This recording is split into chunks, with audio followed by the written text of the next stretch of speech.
University మంచి భవిష్యత్తు కోసం తెలుగు విద్యార్థులు ఇష్టపడే యూనివర్సిటీ. కాల్ 9059052378 9059052379.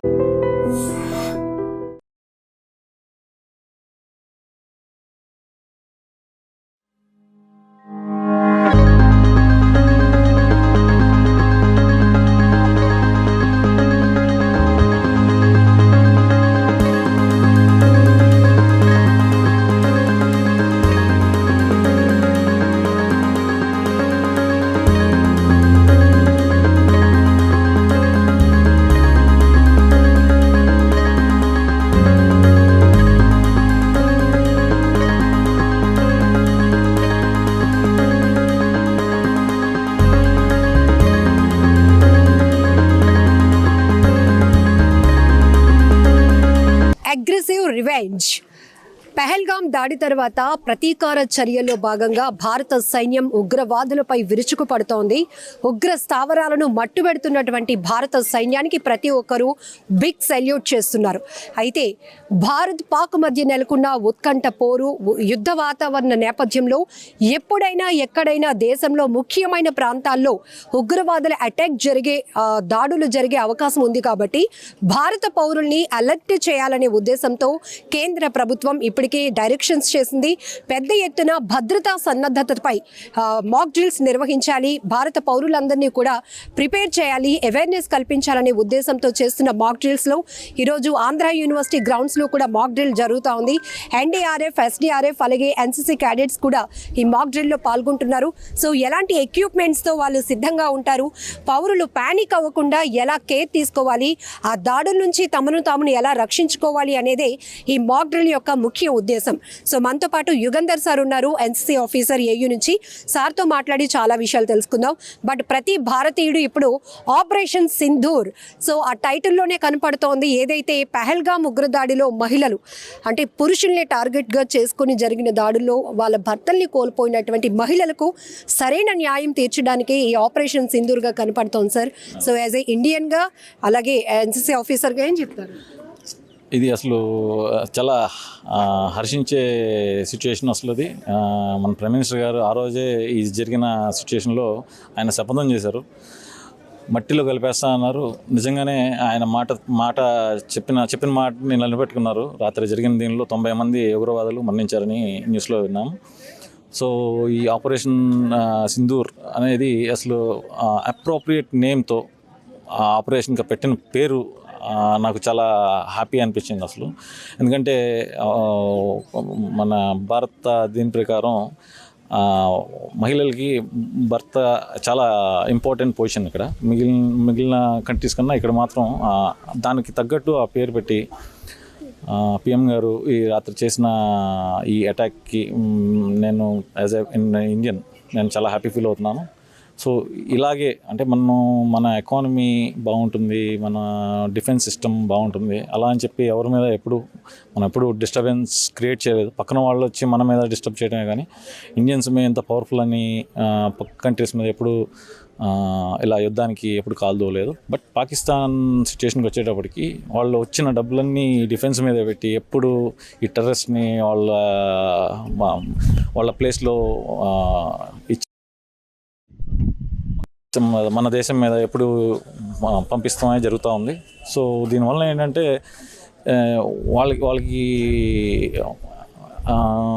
ఏమొస్తుంది అనేది పక్కన పెడితే మన దేశం చాలా డ్యామేజ్ అవుతుంది. వాళ్ళు పైకి రావట్లేదు, పక్కన వాళ్ళని కూడా పైకి రానివ్వకుండా చేసే సిచ్యుయేషన్ ఇది. సో రాత్రి జరిగిన ఈ సిచ్యుయేషన్, దానిలో చనిపోయిన ఉగ్రవాదులు చనిపోవటం అదంతా చూసి నేను చాలా హర్షించాను. As an Indian I'm proud of that. So జనరల్గా భారతీయులు శాంతి కాముకులు, భారతదేశం ఎప్పుడు శాంతియుత వాతావరణం, స్నేహపూర్వక వాతావరణమే కొనసాగిస్తుంది అనేది మనకు ఒక మంచి మార్క్. అది కానీ ఈరోజు ఉగ్రవాదులు అమాయకుల ప్రాణాలు తీసుకున్నప్పుడు ప్రైమ్ మినిస్టర్ గారు ఏదైతే ప్రామిస్ చేశారో ఖచ్చితమైన రివెంజ్, ప్రతీకార చర్య ఉంటుంది అనడానికి నిన్న ఆల్ ఆఫ్ సడన్ ఒక్కసారిగా ఆర్మీ చేసినటువంటి దాడులు కావచ్చు, ఈరోజు మనం మాక్ డ్రిల్స్ కావచ్చు. సో పబ్లిక్ దీని నుంచి ఏం తీసుకోవాలి, వాళ్ళ ప్రెజెన్స్ ఎలా ఉండాలంటారు, వాళ్ళు అవేర్నెస్ ఎలా తీసుకోవాలి అంటారు? డెఫినెట్గా అవేర్నెస్ తీసుకోవాలండి. ఎందుకంటే థ్రెట్ అనేది ఎప్పుడు ఎలా వస్తుంది అనేది ఎవరికి తెలియదు. So according to Indian intelligence కొన్ని డిస్ట్రిక్ట్స్కి థ్రెట్ ఉందని చెప్పి 280 వరకు థ్రెట్ ఉందని చెప్పారు. అందులో విశాఖపట్నం ఒకటి. సో విశాఖపట్నంలో కూడా ఈ మాక్ డ్రిల్స్ నిర్వహించి పీపుల్కి అవేర్నెస్ క్రియేట్ చేయమని మాకు ఇన్ఫర్మేషన్ వచ్చింది మా హైర్ అథారిటీస్ నుంచి. సో దాని ప్రకారం ఈరోజు ఎన్సీసీ వాళ్ళందరినీ పిలిచి ఈరోజు మాక్ డ్రిల్ ఎన్డీఆర్ఎఫ్ టీంతో మాక్ డ్రిల్ నిర్వహించాం. సో ఎన్సీసీ వాళ్ళు they are discipline and already train. So వీళ్ళని ఇంకొంచెం ప్రాపర్గా అవేర్నెస్ క్రియేట్ చేస్తే ఇంటర్న్ వీళ్ళు బయటికి వెళ్ళినప్పుడు యాజ్ ఎ వాలంటీర్ కింద పని చేయగలరు. ప్లస్ పక్కన వాళ్ళు కూడా అవేర్నెస్ క్రియేట్ చేయగలరు. ఈరోజు ఎన్డీఆర్ఎఫ్ వాళ్ళు టోటల్ బ్లాక్అవుట్ అయితే ఎలా మెయింటైన్ చేయాలి, ఎలాంటి కండిషన్స్లో ఎలా మేనేజ్ చేయాలి, ఒకవేళ ఏమైనా బాంబింగ్ ఏమైనా జరిగినప్పుడు ఏమైనా క్యాజువాలిటీస్ ఉంటే వాళ్ళని ఎలా హ్యాండిల్ చేయాలి, చిన్న దెబ్బలు తగిలినప్పుడు వాళ్ళకి ప్రిలిమినరీ ఫస్ట్ ఎయిడ్ ఎలా ఇవ్వాలి, వీటిలన్నిటి మీద ట్రైన్ చేశారు. సిపిఆర్ఎఫ్ మీద ఇవన్నీ ట్రైన్ చేసి వీళ్ళకి అంటే అలాంటి సిచ్యుయేషన్స్లో ఎలా హ్యాండిల్ చేసుకోవాలనేది వాళ్ళకి ఇన్ఫర్మేషన్ ఈరోజు చెప్పారు. తర్వాత సైరన్ ఎప్పుడు మ్రోగబోతోంది, ఎలాంటి ప్లేసెస్లో సైరన్ని మోగిస్తారు, వెంటనే ఏం చేయాలి, అసలు సైరన్ విన్న వెంటనే పబ్లిక్ ఏం చేయాలి? ఇప్పుడు సైరన్ వెంటనే వాళ్ళకి ఇప్పుడు ఇన్స్ట్రక్షన్స్ వస్తాయి.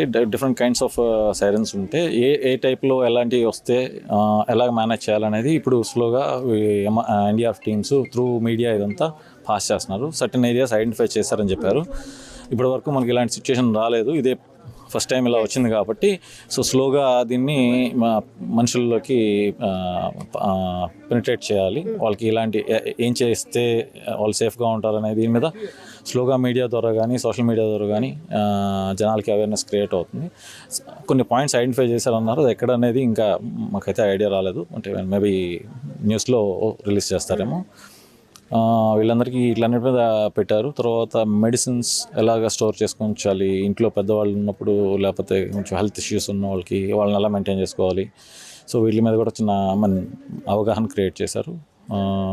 తర్వాత ఫుడ్ సప్లైస్ ఎలా స్టోర్ చేసుకోవాలి, ఎలాంటి ఫుడ్స్ స్టోర్ చేసుకోవాలి ఈ 1 నెల రోజుల్లో 2 నెలల్లో, ఈ కండిషన్స్ హార్ష్ కండిషన్స్ ఉండొచ్చు, ఆ ఉన్న కండిషన్స్కి తగ్గట్టు ఎలా స్టోర్ చేసుకోవాలనే దీని మీద కూడా వాళ్ళు ఒక ఐడియా క్రియేట్ చేశారు. ఇది ఇండియన్ ఆర్మీ ఎన్సీసీలో ఇండియన్ ఆర్మీ పర్సనల్ ఎన్డీఆర్ఎఫ్ టీంతో కలిసి స్టూడెంట్స్ అందరికీ సివిలియన్స్ అందరికీ ఈరోజు ఆంధ్ర యూనివర్సిటీ ఇంజనీరింగ్ కాలేజ్ గ్రౌండ్స్లో ట్రైన్ చేయడం జరిగింది.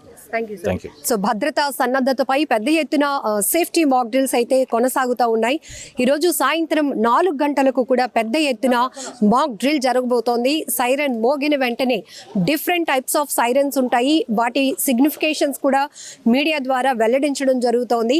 ఏ సైరన్ మోగితే పబ్లిక్ ఎలా అలర్ట్ అవ్వాలి అనే విషయాలపై కూడా ఒక్కొక్కరికి అవేర్నెస్ అయితే కలుగుతోంది. ఇప్పటికే కేంద్ర ప్రభుత్వం అన్ని డైరెక్షన్స్ ఇచ్చిన నేపథ్యంలో ఎన్డీఆర్ఎఫ్, ఎస్డీఆర్ఎఫ్ బృందాలు, ఎన్సీసీ క్యాడెట్స్ కూడా ఈ మాక్ డ్రిల్స్ లో పార్టిసిపేట్ చేస్తున్నాయి. ముఖ్యంగా ఎలాంటి పానిక్ అవ్వకుండా, ఎందుకంటే ఇది ఒక కొత్త ఎక్స్పీరియన్స్ అని చెప్పాలి. 1971 తర్వాత అప్పట్లో ఇలాంటి సైరన్ మోగించి ప్రజలను అప్రమత్తం చేసినటువంటి పరిస్థితులను సోషల్ మీడియా వేదికగా ఆ ఎక్స్పీరియన్స్ ను కొంతమంది షేర్ చేసుకుంటున్నారు. బట్ ఇప్పుడు ఈ సైరన్ మోగుతోంది కాబట్టి ప్రజలందరిలో కూడా ఒక ఉత్కంఠమైనటువంటి వాతావరణం కనబడుతోంది.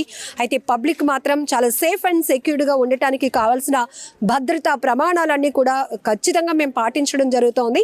ఈవినింగ్ విశాఖ వేదికగా జరగబోతున్న పెద్ద ఎత్తున సేఫ్టీ మాక్ డ్రిల్ ద్వారా కూడా ప్రజలకు అవేర్నెస్ అనేది కల్పించడం జరుగుతోంది. ఇంకొక వైపు యుద్ధ వాతావరణం అంటే ఎన్ని రకాలుగానైనా దాడులు చేయడానికి అవకాశం ఉంది కాబట్టి ఆయా యుద్ధ పరిస్థితులను ఎదుర్కోవాలి, ఎలా ఎదుర్కోవాలి, అందులో ప్రజల యొక్క భాగస్వామ్యం ఏంటి, వాళ్ళ అవేర్నెస్ ఎలా కలిగి ఉండాలి అనే దానిపైనే ఈ మాక్ డ్రిల్స్ నిర్వహిస్తున్నాము. ఇదే దీని ప్రధానమైన మోటో అని కూడా చెప్తున్నారు.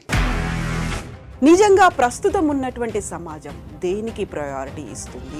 ఆర్థిక సంబంధాల చుట్టూ మాత్రమే తిరుగుతుంది. మళ్ళీ ఎన్నికలంగానే చాలా విరక్తి కలుగుతాను. మంచి అనిపిస్తుంది కదా, లేడీస్ కూడా ఛాలెంజింగ్ జాబ్స్ చేసినప్పుడు చాలా బాగుంటది. ట్రాఫిక్ అసిస్టెంట్స్ గా నియమించిన ట్రాన్స్జెండర్స్ అందరితో సాల్యూట్ చేయించుకుంటున్నారు. ఫుడ్ డెలివరీ ఇవ్వటానికి వెళ్ళినటువంటి డెలివరీ బాయ్ అనిల్ పై కళ్ళ ముందు